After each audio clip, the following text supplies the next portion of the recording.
2 words. Savage spirits. I'm a big believer that if you don't do best of 5, it's not a real grand finals, and shouldn't even count. I don't know if they won a series in playoffs. Someone can prove me wrong on the pod. But Nope. I feel like I really don't want to lose this series. Like, this will suck to lose this series. So I just turned it up to 11. I think so did Jamie in that series too when he was playing Tusk. Okay, potentially the best player in the league. That stretch of games. Right, move on. No. Like look at his stats. His stats were ridiculous. We gotta move on immediately. This is such nonsense. This is so sus. This is so sus. Yes, sir. I never lost a best of 5. Never lost a best of 5, baby. Never lost. Something on this team is different for Wild Daddy. I want for the record to show I do not agree. And maybe that's the difference, he's no longer the dictator.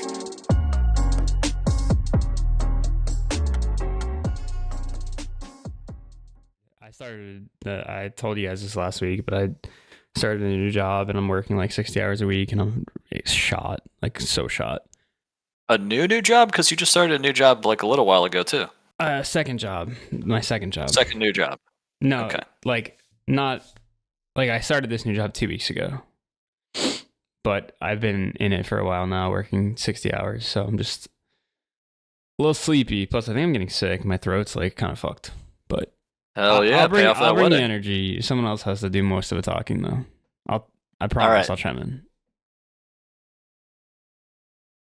All right, ladies and gentlemen, friends and members of 82L, welcome to Mind for the Game, a Dota 2 podcast. My name is IPA.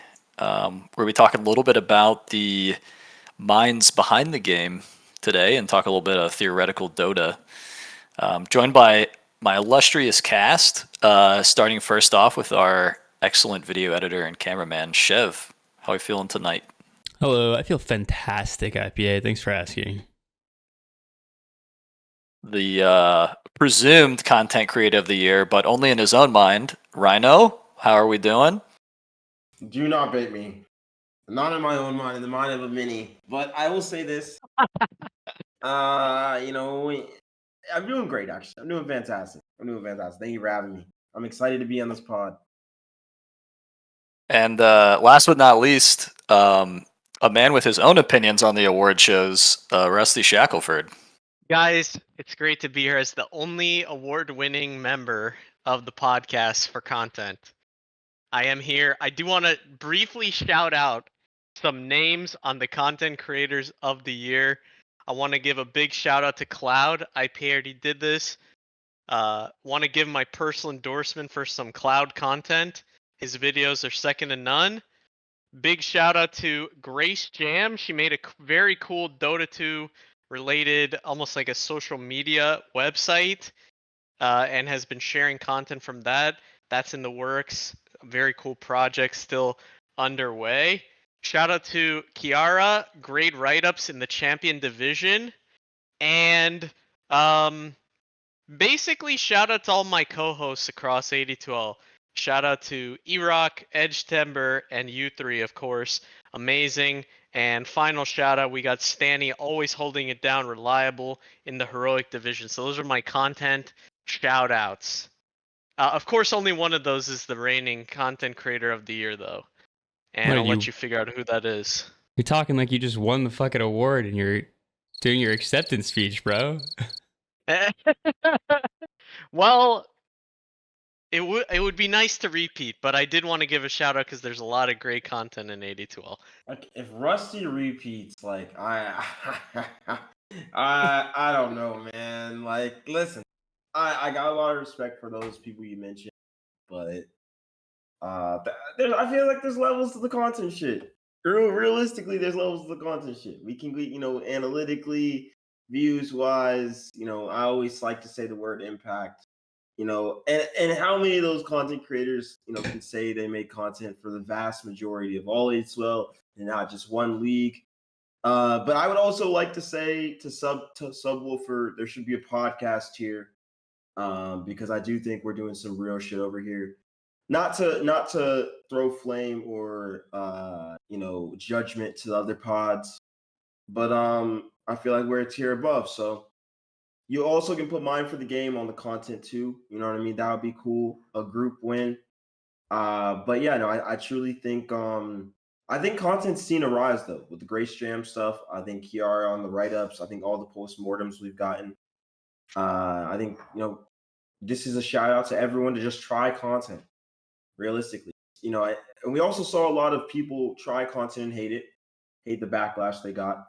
Shout out those people as well to come back to the content. But so. But I don't know where I was going with this. So swinging this back to IPA. But yeah, no. I'm just gonna. I'll leave it there. Love the 82L community is where we're going. Big shout Definitely. out to the community, guys. Big shout out to the Right. community. Shout out to the streets, who are picking the content creator of the year. You don't like it, you got to get back out on the streets around it with the people. That's true. That's what makes That's the true. difference. The streets will speak on this. And so I want to dive in like right away. So we are in the thralls of playoff season. A lot of leagues have already played their lower bracket finals. We're starting to get grand finals scheduled. Hopefully, best of 5. I'm a big believer that if you don't do best of 5, it's not a real grand finals and shouldn't even count. But that's okay. I know time restrictions happen sometimes. So I wanted to ask you guys, obviously none of us are playing in grand finals this season, but I think every one of us has experienced grand finals before. Connor, you have? Yes, sir. I never lost a best of 5. Never lost a best of 5, baby. Never lost. Right. And obviously Chev and Rhino have experienced it together, even playing on the same team and playing against each other. So my question is, and Rhino, I'm going to start with you because I've heard you use this phrase before, but the idea that, all right, we're going into playoff mode, like it's going to be different. This team's going to be different starting playoffs. Like, is that really a thing? Because like I show up every week. Like I don't take it easy in the regular season. So like, what is playoff mode to you? 2 words: savage spirits. Look at this team across all regular seasons. Really dial into this. So they had maybe 11 win and a 13 win regular season. They were doing notably well that season. I think that division was pretty weak. But overall, they sort of stray in the fourth, fifth, maybe even 6th, potentially even 7th seed. And I think basically any positive number, they're in there. They're above 8. They're in the playoffs, right? They obviously make the playoffs, but I do think there is a different mode they go in when they get there, right? Gav Frink goes in a different mode. I think if you truly ask Benny, and when I say mode, I'm meaning like you're probably looking into your opponents more. You're spending more time potentially looking into replays or playing actual Dota. Like you're dialed in more, right? You're actually playing the game. And I think it was way more. I think when I spoke on this, it was way more prevalent back in the day when when regular season was a joke and everyone made playoffs. But I think it still has roots today. Like for sure, it still has roots today. We're seeing some of these regular season teams just die out, right? Notably ZG. I don't know if they won a series in playoffs. Someone can prove me wrong on the pod. But Nope. they may have they may have not had a playoff mode. So they were just at a standstill. When everyone else dialed it up, they didn't. And Their playoff mode was losing in 20 minutes to mid silencer. I truly do think though, even Juke's Angels, I think they've gone up a tier, right? If you look at, I wanted to call out Juke.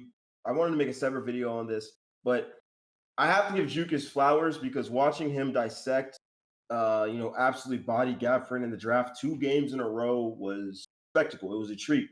And if you watched like the Tinker, how that team utilizes that, how good Arting can play Tinker is they'll first pick it, they'll do a little swap, right? And Gaffrin, he's a last pick merchant, but it didn't matter because he didn't know he was going against mid, right? It's last pick didn't matter. He picked OD, he got rooted.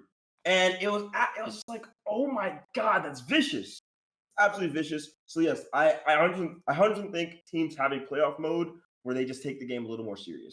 You mean? Yeah, appreciate that. You said Juke dismantled Savage in the drafts. Do you mean when Savage first picked support silencer? Yes. I mean, were there some blunders on Savage's part? Of course, but I would say Juke bodied them in the draft both games. Wait, they picked Silencer? I don't remember Sorry, that. What are you sniper, talking about, Jeff? sniper, support Oh, sniper. sniper. Jeez. Sniper Self-inflicted wounds, maybe. blunders for sure. I mean, So, yeah. so Connor, like, you know, I think it's hard for Rhino to comment too much on it since he missed his tiebreaker series this season, unfortunately. But you were the only Mind for the Game team that was in upper bracket, and I feel like you have more opportunities to tap into, like you and your teammates, the idea of what Rhino just talked about. Especially like you lose an upper bracket, and you got to like kind of ask yourself, or you ask your teammates, like, "Hey, are you more motivated to win in lower bracket? Are you going to turn on that switch that I guess some people have?" Did you see that on golf? Like, did you see that in your teammates or in yourself? No, I think we tend to get defeated and then lose the next round or the round after that. I think last season when we were in lower from the start, we were like locked in and felt like we were building each week and sort of treating it week to week. But this season, when we dropped down in such a tough way where we were winning, should have 2-0'd and then ended up losing in 3. I think was like a mental blow and maybe shook our confidence a bit. And I think I don't know.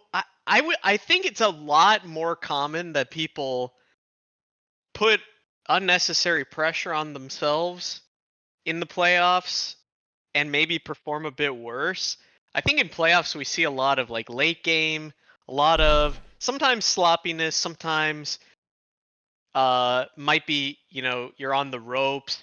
Maybe you're not as confidently going for the enemy's throat, like you might take a safer approach. So I think people do play a bit differently.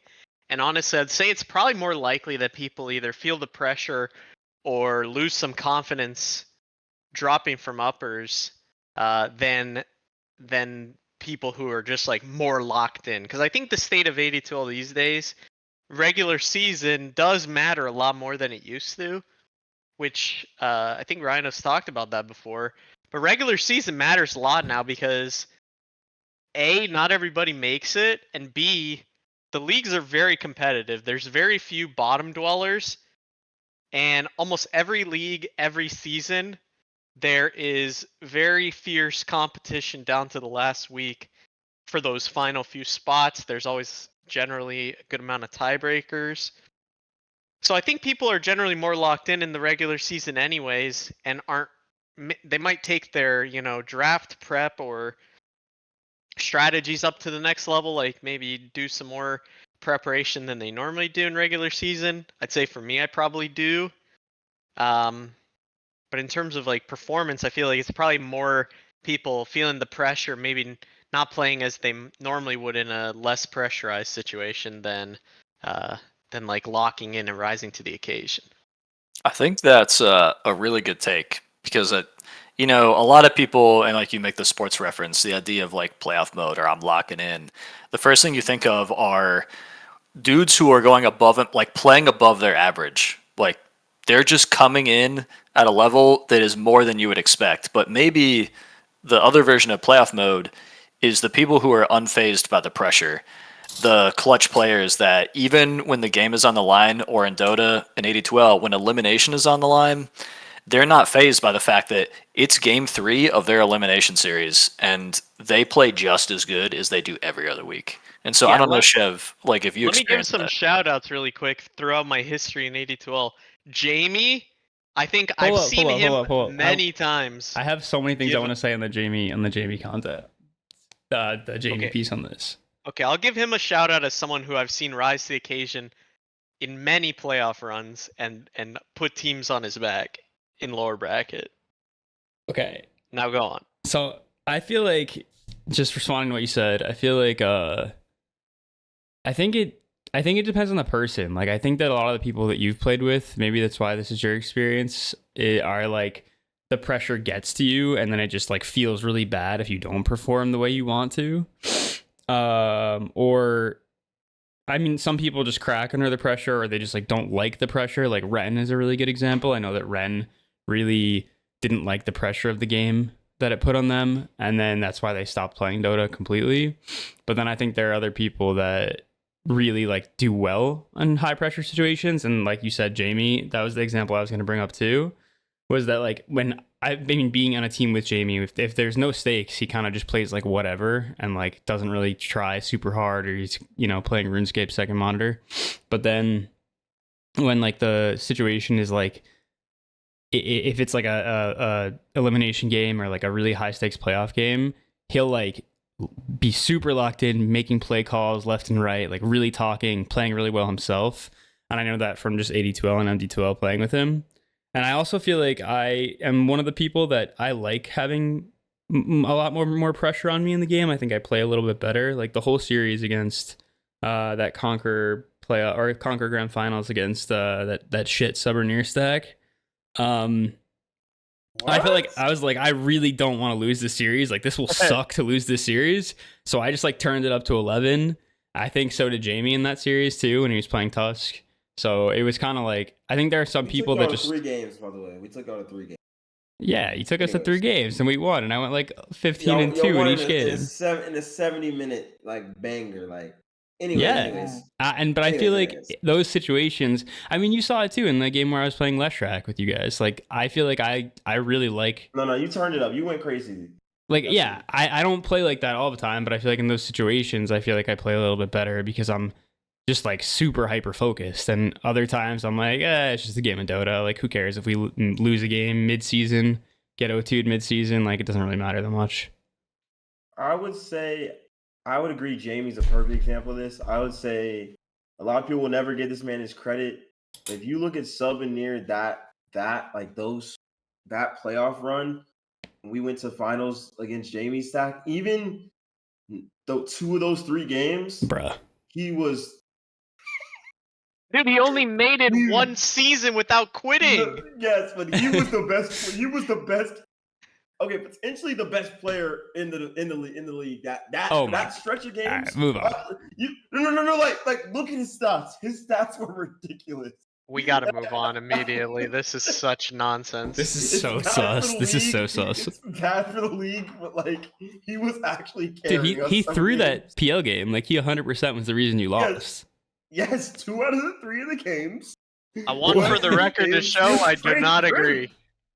The record that I don't agree either. Not agree. That man has playoff mode. He took the whole playoff mode thing mindset serious. He was getting like 13 games a day, bro.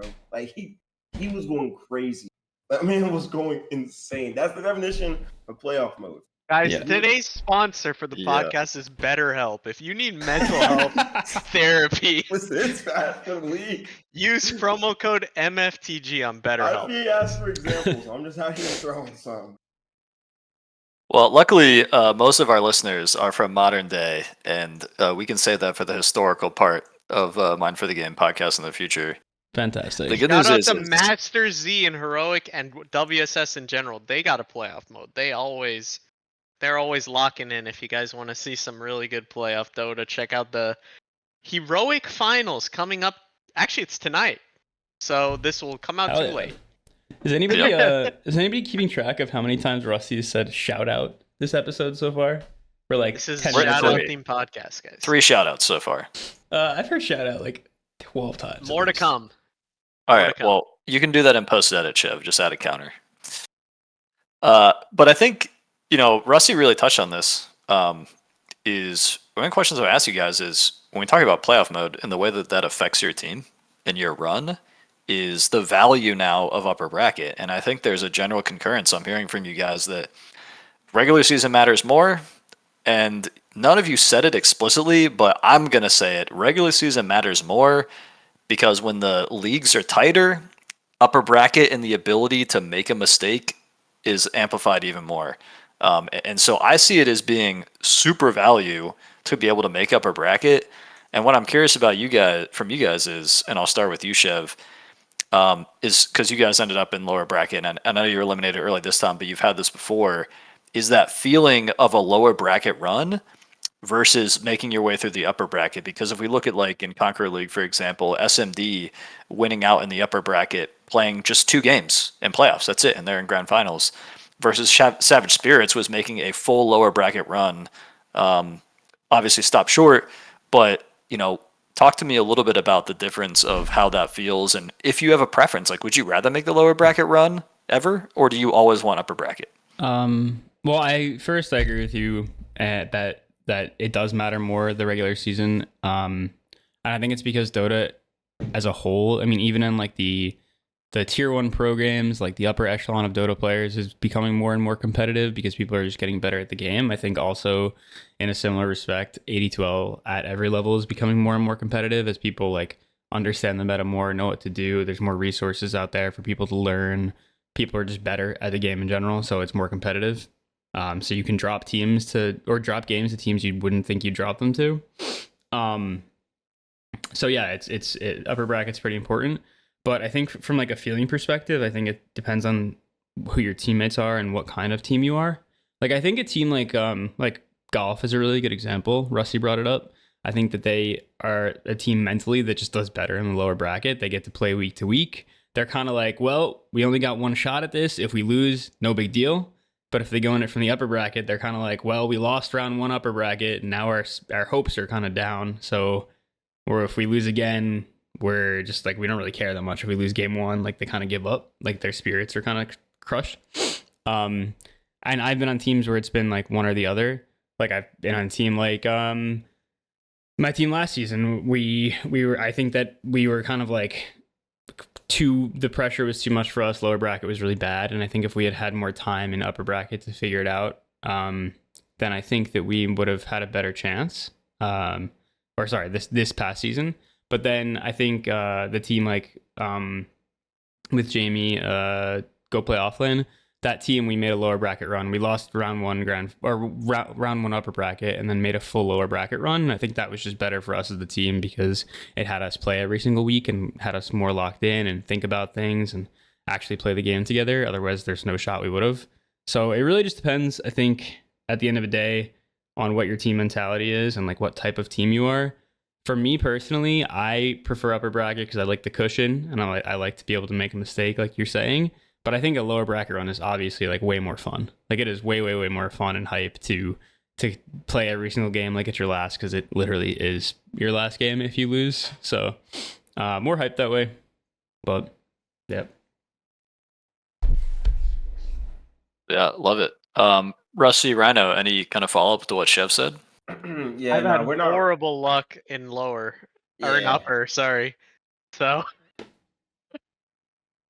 I I kind was- of I'll still take it though. It's still advantageous. I'll still take it. Yeah, I was gonna say, I would 100% take upper bracket only. I think people underestimate those mini metas that develop in playoffs, and like you really get to see teams at their highest point in playoffs as well. Like it's a lot easier to scout teams in the playoffs. Like just the more tape, the more time you're there, the more chance it gets your team to settle. And I don't think the week off hurts as much if your team's like really locked in because you're just watching that next week. Like I used to think it really hurt, but I think my older teams way back were a lot more distant than my recent ones. So we would just watch the games, like, and it felt sort of more like camaraderie building and shit like that than like, okay, we're missing a fucking week of Dota 2. And we'd probably even scrim twice that week anyways. So it felt like I would 100% rather go in upper bracket, preferably like second or third seed. I mean, obviously I want first, but like realistically, second or third seed.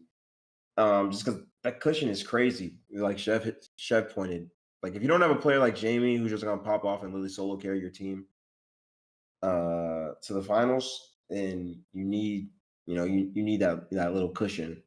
And I also think like look at Juke's Angels. That's the method I would take. It's probably the exact path. All right, so before we jump to the next topic, I will kind of follow up with you right now. Rusty talked a little bit about how his team's mental was affected by losing an upper bracket, and he thinks that affected obviously the outcome in the lower bracket matchup. in those cases where first round upper bracket team loses, lower bracket team wins, they face off the next week. Do you think the lower bracket team from momentum of winning has an advantage? Or do you still think the upper bracket team can learn from the mistakes of that first week loss and has an advantage against the lower bracket team? Or you think it's just a wash? I think it's a wash, honestly. I think that first week at least, like that we're talking about, that technically the second week of playoffs, I don't think there's much momentum built. I think a lot of teams are still finding identity, like in that second week of playoffs. Maybe even into that like early third week of the playoffs, people are like finally finding out like, okay, this shit's working, what's not working, shit like that. It takes teams a while, so I would say it's probably a wash, but I would also favor the upper bracket team because they had a harder opponent as well. Like So it, yeah. like I disagree with that. I think having like that first playoff win under your belt, I think it is an advantage. Like I would rather be the lower bracket team with a win than the upper bracket team with a loss.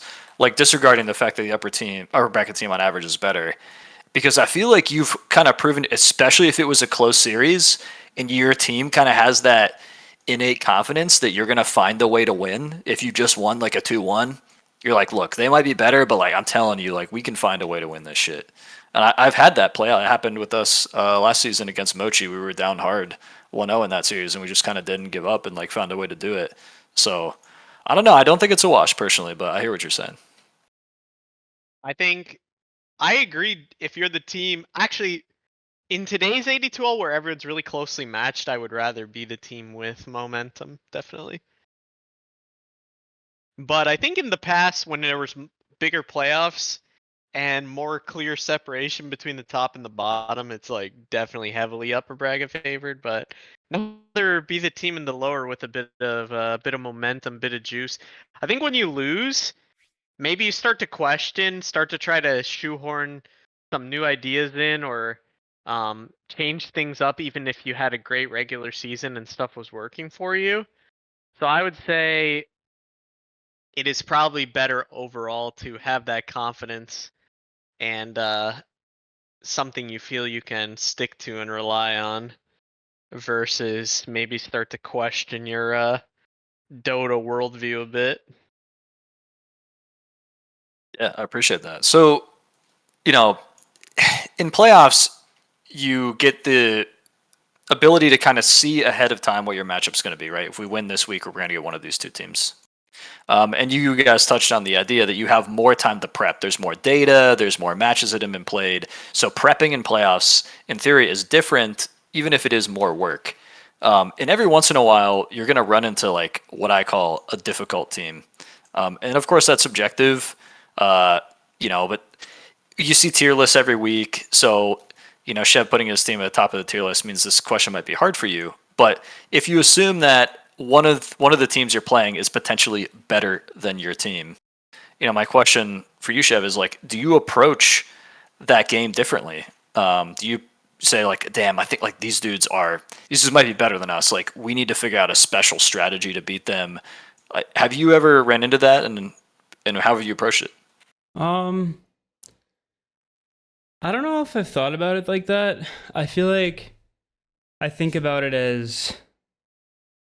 when it comes to draft a lot. Like, oh, I really don't want to play against core. Like for example, when I go against a core team, whenever core is in the team, I really don't feel like playing that series. I have to like mentally think about what heroes I want to let through and how they match up against our team and our heroes and all that. And that like when I see that coming up, I have to like think a lot. But I think I don't really think about it like, oh, this team's really good, and we like how do I like beat this team because they're problematic for us. For let's say one team plays super fast. Actually, a good example is Savage Spirits when they had who's that offlaner that was like played only Zoo heroes.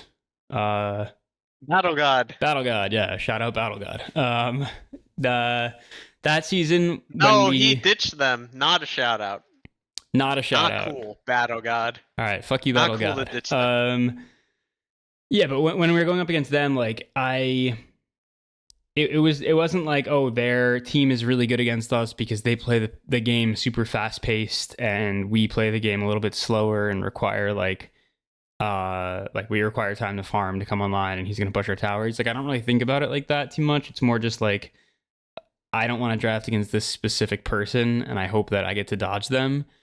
It happens a lot with like your team specifically, actually, because you guys, every team you've ever played on, I think, always groups up as 5 heroes better than other teams.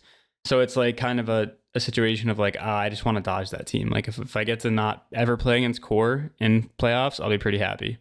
Actually, the season that we won, I don't know why the GPO season's coming up a lot this podcast, but the season we won, core actually was really sick the day that we were supposed to play them. And then he had to get a stand-in for himself. And I don't know if we would have won or not. Who knows if core was there if we would have lost. But I've always been terrible against core and his hero pool and the way he plays the game. So I don't know if that fully answers your question, but That was crazy dick suck, bro. okay, Mr. Subernier has the best stats ever. Listen, Dude was just saying Subernier was a playoff. Everybody will agree that no core fucking way, bro. Core is really annoying to play against. He plays like 6 heroes and he plays them all super well. I think depends on the patch. Yeah, he's like solid play against. I don't think about it that much though. Shit, you sound like you losing sleep. Well, okay, I'm just answering the question in that like if depends on the patch. I don't like over prep for a specific team and how to beat them if they're better than us. I just like think about draft situations that we're gonna run into and like what teams I'd rather not draft against. Yeah, I would say to answer IPA's question, I would say it doesn't happen in A2L much where I go in the lobby and they're like people think like this team's like better than our team. Like I think everything's like pretty evenly matched in A2L for the most part. In G2L for sure. I think there has been times in G2L where I'm like, I don't know my team is matched up. Let me stop you real quick right now, because have you never gone in a lobby and said, man, this other team is free points. Like, this isn't even close. We're going to smash these dudes. I said other teams are worse than mine. I've never gone in and said this other team's like better than mine. Yeah. So what I'm saying is it does exist, just not in your mind. Not in my mind. Yeah, like not in my mind. 80-12. I have said other teams are better than my team in 80-12 though, for sure. Like I have gone into the game in the mindset thinking like, okay, like we're already at a disadvantage even before draft. Like just player shit. Yeah. So big shout out to the teams that have made it to grand finals this season. One of which we've talked about a little bit is Jukes Angels. And one of the players on that team is Arden or Milkboxy. Of course, Rusty Shackelford is the #1 Arden fan.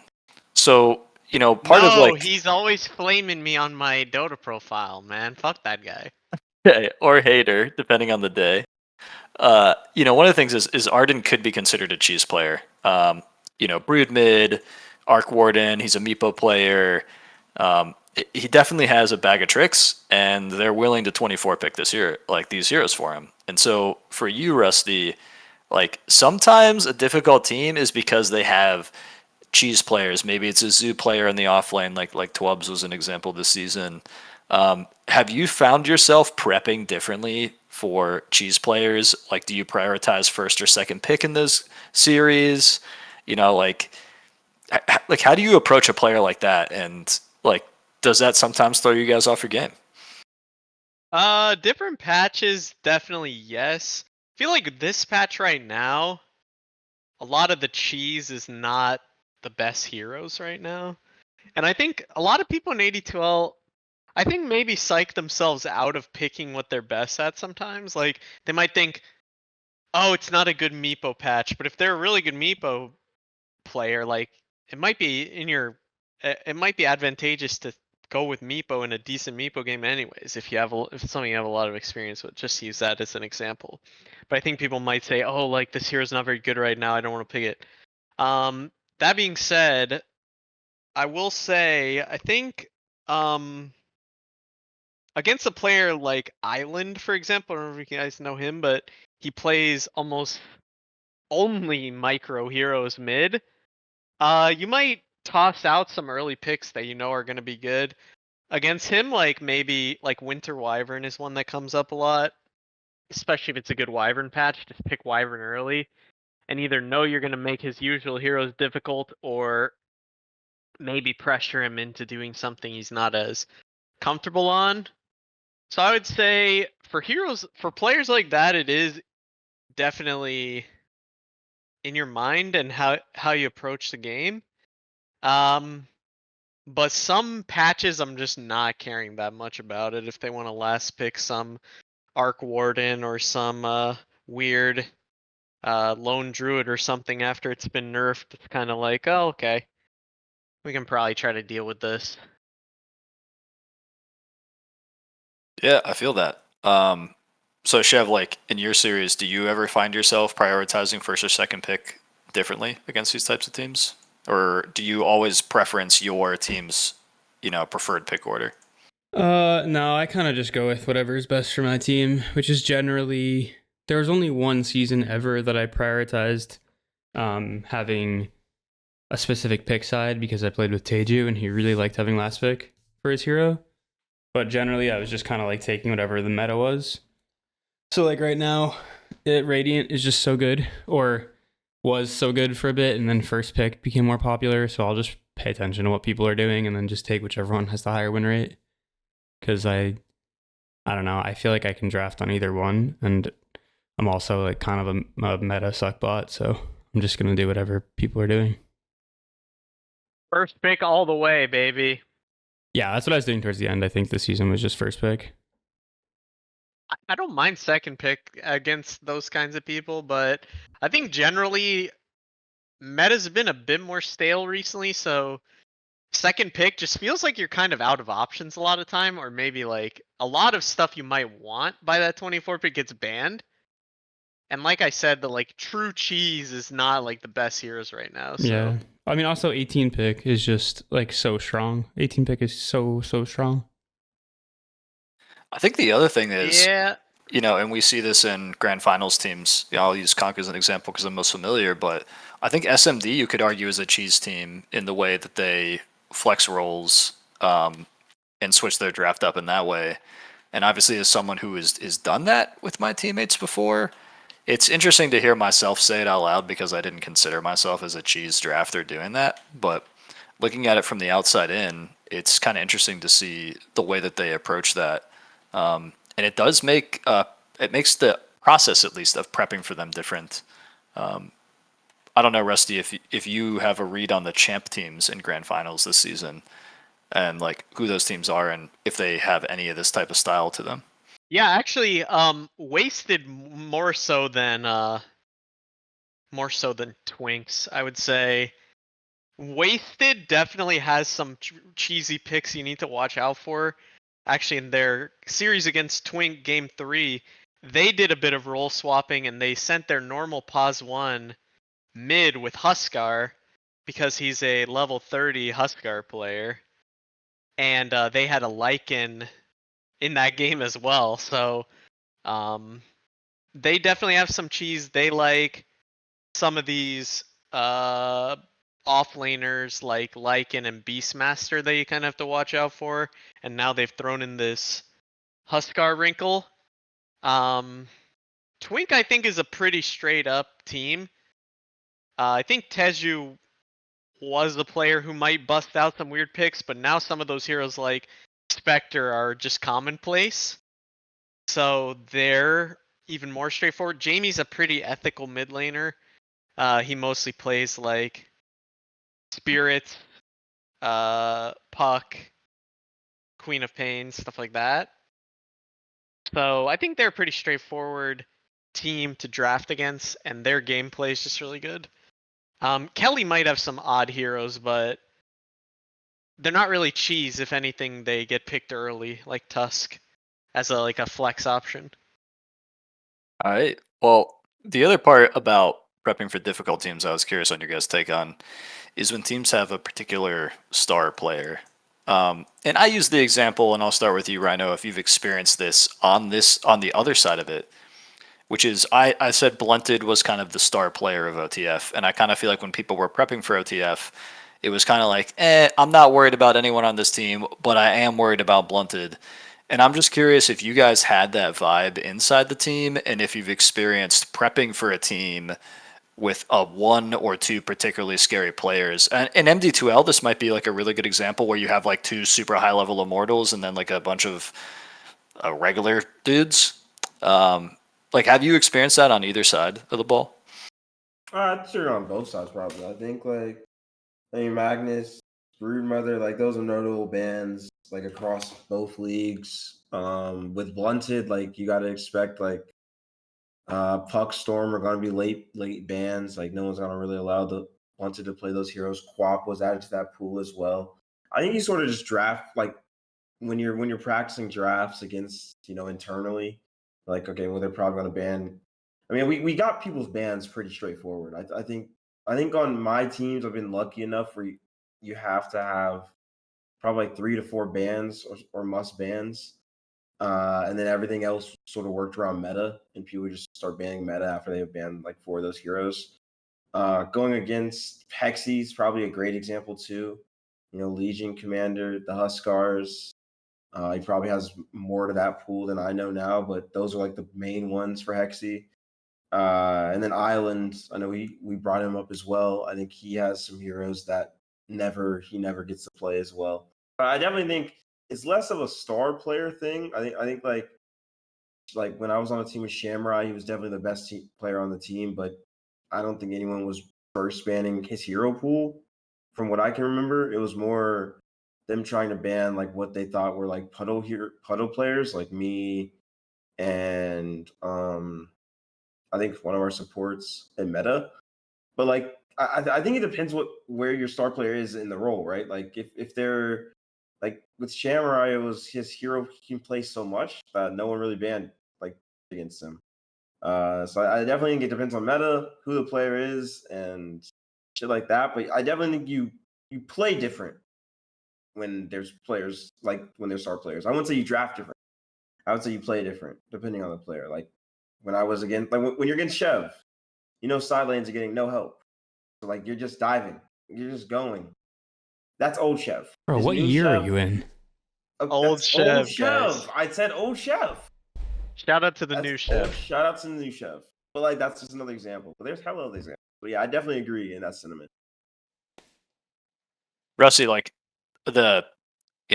not to boost his ego too much, but we've talked a lot about Jamie as kind of, I don't know if he's one of these star players, but at least he shows up in playoff series. Like you've played against him this season. Did you ever find yourself, like Rhino said, in game, like, oh shit, this other team's got Jamie. We got to be ready for this particular thing from him, or like, maybe we need to throw our supports mid more than we usually would to shut him down. If anything, I'd say it's the latter. Player like Jamie, like Rhino said, I think it's tough to target him in draft unless there's something specific to the meta that he's just playing a lot or playing really well. But those are more, I would say, patch dependent. I would say it's more the latter, where yeah, maybe you don't want him getting power runes, so you put more emphasis on bringing your supports mid, or maybe you try to coordinate a gank on him with a hero like Clockwork to, try to slow his game down. So I would say it's more stuff in game than draft for a player like that.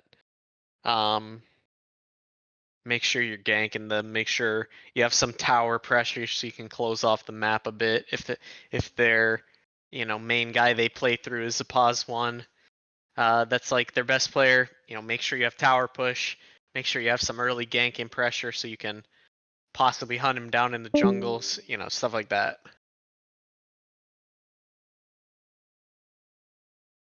Yeah, love it. So I did want to talk a little bit about grand finals. Just we've touched on the playoff aspect of things. For Conqueror League at least, grand finals is going to be Jukes Angels versus SMD, which is a rematch of the upper bracket finals. So I think it's interesting every season when we see these upper bracket finals rematches. Especially that was a pretty close 2-1 that SMD came out of, so I expect it to be a good series again. Chev, just curious on your take of these two Conqueror teams. Like, how surprised are you, if at all, that these two teams are in the finals? And, what is your prediction for the series? Not just like win-loss, but like how the series is going to go. I'm surprised that SMD was the upper bracket runner and that they're in playoffs or grand finals. I think that they're like this team that I don't know, because scrimming them felt really easy, and whenever I watch them play or see their drafts, it doesn't seem like they're that good, to be honest. So yeah, I'm pretty surprised by SMD. I think that to be entirely honest, I think they've gotten some like pretty undeserved wins, maybe a hot take. And I don't think that their players, besides maybe Jazar, are like super skilled. So maybe just other teams are struggling to figure them out. But Jukes Angels, I thought would be in finals from like from the preseason.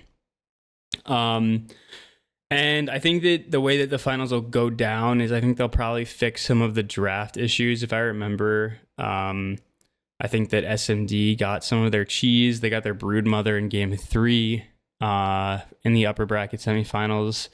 And the other 2 games, I think some of the draft from Juke was a little weird. Like they were pulling out this carry Nature's Prophet. And, I mean, they won game 1, so maybe they were trying something in game 2, and then they let the series get away from them. They're picking weird stuff. It just doesn't really seem like the stuff that Jukes Angels has been winning with. I mean, they're not getting their Tinker, and that's fine. But I think Jukes in general will kind of like tighten up. I hope we see a best of 5 and get to see that like best of 5 finals meta develop, because that's always really fun to talk about and watch throughout the series. But if not, I think Jukes will tighten up, maybe like not really fuck around too much in game 2 if they win the first game. And I think that they have just the better players. Like Killua is a much better carry than anyone who's playing carry on SMD. So I mean, my prediction is that Jukes Angels win. Maybe they even sweep. And I think that they'll just kind of like tighten up from what they did, from the mistakes that they made in the upper bracket semifinals. Giving away like heroes like Lena just shouldn't really happen right now, and things like that. So ban the cheese, ban the strong meta, draft your comfort, and I think that Jukes will win. Yeah, Rusty, you got any other opinions on that, or you down to inform us about the champion teams? I'm not as surprised after regular season that they're in the finals. They were the 1 seed for a reason. And I think they are good. They seem to play together well and mostly keep it pretty normal in these games. Keep certain players on the leash. I think they should be favored. They're 4-1 against Jukes Angels. So if you had like a betting favorite, I would say they should be favored on paper. But I do think it's really hard to beat somebody 3 times in a row. So I'll agree Jukes will win. Just because I think it's hard to win 3 in a row when teams are so closely matched. Speaking of keeping players on a leash, I mean, we just saw Wild Daddy lose Warrior semifinals, lower bracket finals, as mid Bane, as like he had like the second lowest net worth in the game at like 25 minutes or something. I mean, that's our running like number 1 seed for Conqueror. That's wild to me. That might be wild to you, but I mean, you can give credit to the Jazar Leech if you want to, but something on this team is different for Wild Daddy. His performances have not been like what we see when he's been on a dictatorship, and maybe that's a difference. He's no longer the dictator. So you think it's a leash? It's just different. I mean, Jazar is the one that said it in chat. He basically said, like, I don't allow him to do his weird shit. So, I mean, that's coming straight from their own captain. Do you think that's a good idea? Do you think that's like a good thing to do to your players in general? No. I mean, I think it's good to do to Wild Daddy. I mean, let me put it this way. I think it depends on if the team all agrees that they're here to win, and one player needs basically those bumper guards, for lack of a better term. Like, as a captain, you should be getting them to do that, because the team's mentality is we're here to win. If the team's mentality is not like the rest of us are all going to fuck around and play, but you got to do your shit, like, nah, you definitely should not do that on someone. So I don't even think it's a wild daddy thing. I think it's more of a like, what is the team expectation at the beginning of the season, and then as a captain, you should try to deliver the best experience for everybody, whether it be winning or some other shit. Yeah, makes sense. I agree with that. Yeah, All right, so last. we got Champ Grand Finals 2, Round 3, Twinks versus Wasted. Wasted leads 3-2. They won the upper bracket finals 2-1. And I think it's going to be a barn burner. I think if Wasted wins the first game, they've typically struggled in game ones really heavily and then stormed back. So I think if Wasted wins game one, I think they're likely going to win the series. But Twinks, I would slightly favor Twinks overall just because I do think they've been the better team throughout the season. And after losing to Wasted, they probably have a better idea of what to watch out for. And I think they've got their confidence back a little bit after a big 2-0 and some scrim victories. So I'm gonna predict Twinks, but it's a fun rematch for sure. I'm looking forward to covering that on Thursday. Awesome, thank you. And we don't have the coverage of other leagues on this podcast. Rusty already shouted out Heroic, which is awesome. Yep, they But play tonight, but the podcast will not be out. So shout out to whoever wins Hellbears or Season 42 champs. there you go. And even the lower leagues, congrats to everyone who did make it in there. So last topic is just leading into next season. You guys are. I was gonna say how you guys feel about your stacks for next season, but it turns out that you guys are teaming together. That's still the plan, right? Yes. Okay. Probably. Highly looking forward You to said it. probably. Okay. I mean, we still got to fill out the roster, but We haven't played I together think as a we're team yet. excited. I think we're excited about the prospect of making some shit happen. Good. Well, you're both excited. You're feeling good about your stack for next season. If nothing else, it sounds like maybe the vibes will be good. Do you? I guess here's a good question for you. You're playing in champ, right? With the stack you have so far, without knowing how you're going to fill out the roster, do you expect to be competitive? Like, would you, in either of your own tier lists, you're both very familiar with doing this in content. Would you rank your team, assuming you fill out with near cap players of a random skill level at that rank, to be one of the top four, or let's say top three teams? No. Depends who signs up, but probably not.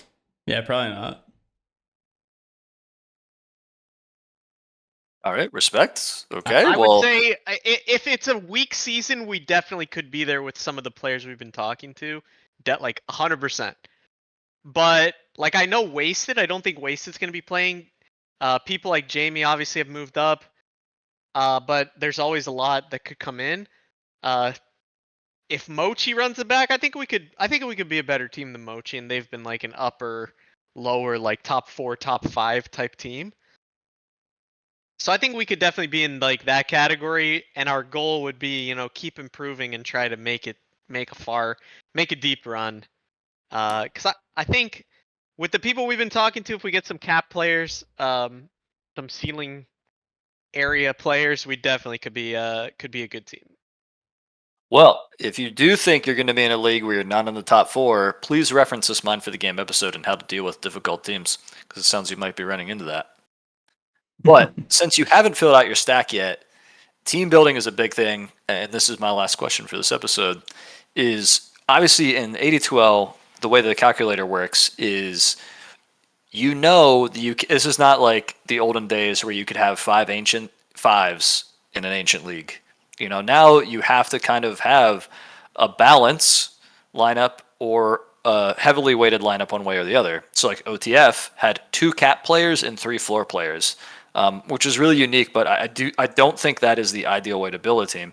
So a team like Jukes Angels was really well balanced. I think no one lower than Ancient 4 or 5 on sign up, and I think their cap was just like a Divine 2 or Divine 3. And so you could kind of see that balance worked out well for them. So my question to you guys, as you're filling out your team, do you have a positional desire, like, yo, if we're going to pick up an immortal, like, we want that immortal to be mid in position 3 or mid in carry, or we want at least one of our supports to be immortal. And I know you guys are prepping for the same team, but if you were creating your own team, how would you approach like allocating weights to particular positions? The best way to do it is to grab 2 players at weight 2, because it's the highest like value. If you go up to the weight 4, it doesn't make any sense. Like, you can get a weight 2 immortal at 6k MMR, like 2 6k MMR players in champ. But if you get a 6100 MMR player, all of a sudden you're +8 instead of +4, which is just crazy for 200 MMR. So I think the best way to do is to min-max the MMR weighting on the higher end. So like I would take 2 +2 players, and then maybe 2 -2 players, and then a 0. So I'd go with like 2 Divine 3s, a Divine 5, and then 2 6k players. And I think that's like if I'm speaking strictly about like how to min-max the weights of 82L, I think that's the way to do it. So like in Conquer, it'd be 2 Divine 3 players, a Divine 1, and then 2 Ancient 4s.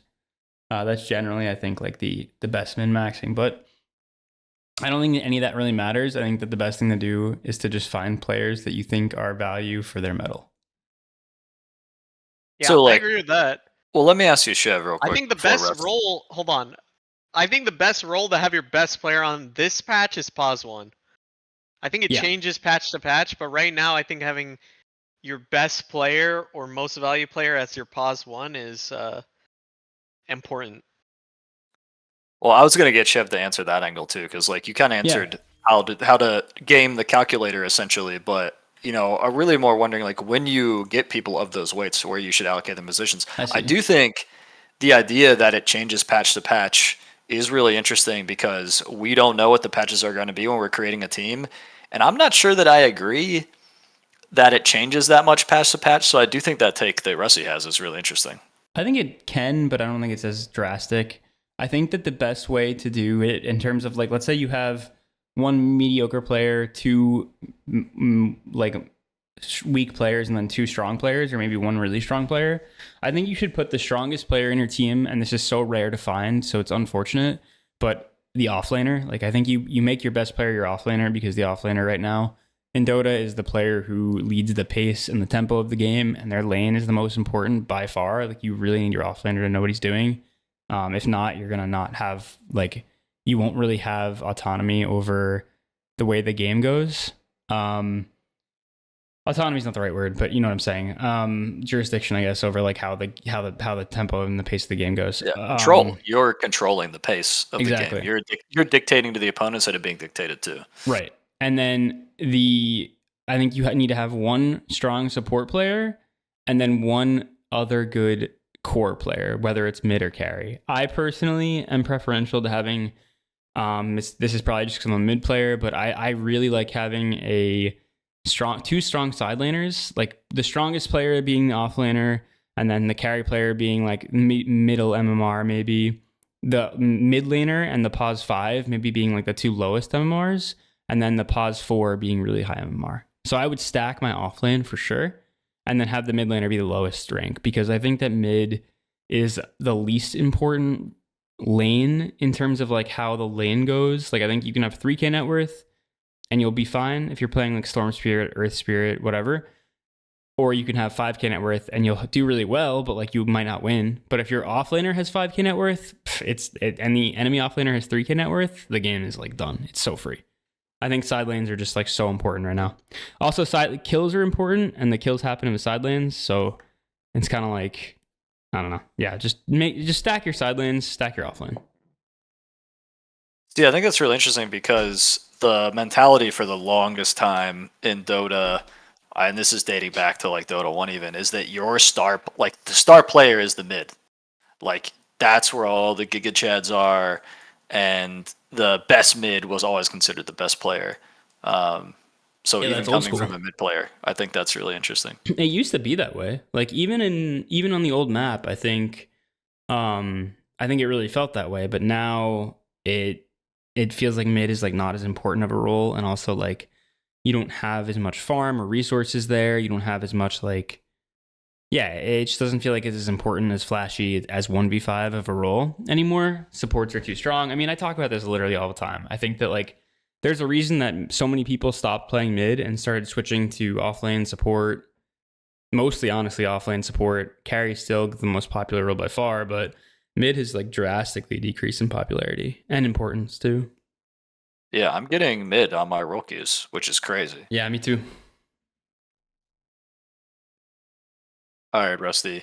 So here's the other. I want to counter your carry player should be your best player argument. I think you're saying it's based on patch, but almost never do I think your carry player should be your single best player. Mostly because, and I understand like mechanics in game sense are different, but I feel like the carry player is the least likely to be active on the map. Kind of like what Chev said. Like they're going to be farming in the jungle for a long time. They're not making the shot calls in the middle game, and I feel like having your best player not making shot calls early is kind of a grief. Counterpoint, they're going to be the one who wins you the game. Best player, least amount of mistakes. And good carry players, they might not be fighting as much as the pause 4, but good carry players can create pressure and help themselves have a good game, even if the team is struggling. Yeah, fair. Well, that's a wrap for me, guys. I appreciate everyone listening to the show this week. Please let us know in the comments and in 82L chat what you think. Would you like to hear from Mine for the Game in the future? Chev, Rusty, you guys got any closing thoughts for us? Yeah, I just want to say, Rhino, he doesn't ditch 82L in the pursuit of romance, but he did ditch this podcast because, and I quote, "I gotta go, shorty at the door." So he did have a lady over and ditched the podcast. So He I didn't just say want goodbye. everyone to know that. Oh, he did say goodbye. I didn't see the tag. All right. Best of luck in your romantic pursuits, Rhino. We hope that this lovely lady that's come to your door is everything you hope for and more. You know what I did to my fiance? She said she's on her way home. I screened her call and said, "I'm on the podcast. Don't make noise." Nice. See what I do for you guys. Shout out Mine for the Game. Shout out Rusty Shackelford. Shout out IPA. Shout out to the yoga lady. God bless. All right. Thanks, Appreciate IPA. it, guys. Good for me, guys. Oh yeah, this is probably our last before the holidays. Merry Christmas. Happy Hanukkah. Yeah, Merry Christmas, you guys. Happy Kwanzaa. Any holiday you celebrate, I hope that you have a great time, 82L community. Hanukkah, Christmas, Kwanzaa, whatever the hell else you got. Happy holidays, happy new year. And enjoy time with loved ones and hopefully away from Dota. Yeah, happy holidays unless you played for Good for Ducks. Your name is Subernier. Yeah, right. Everybody else. No, we want enjoy your everyone to have a holiday. good happy holidays. Anybody. You know what? That's right. This is 2025 is the year of squashing beef. And that's what 2025 is going to be all about. No grudges, no beef. The wrap, Chev.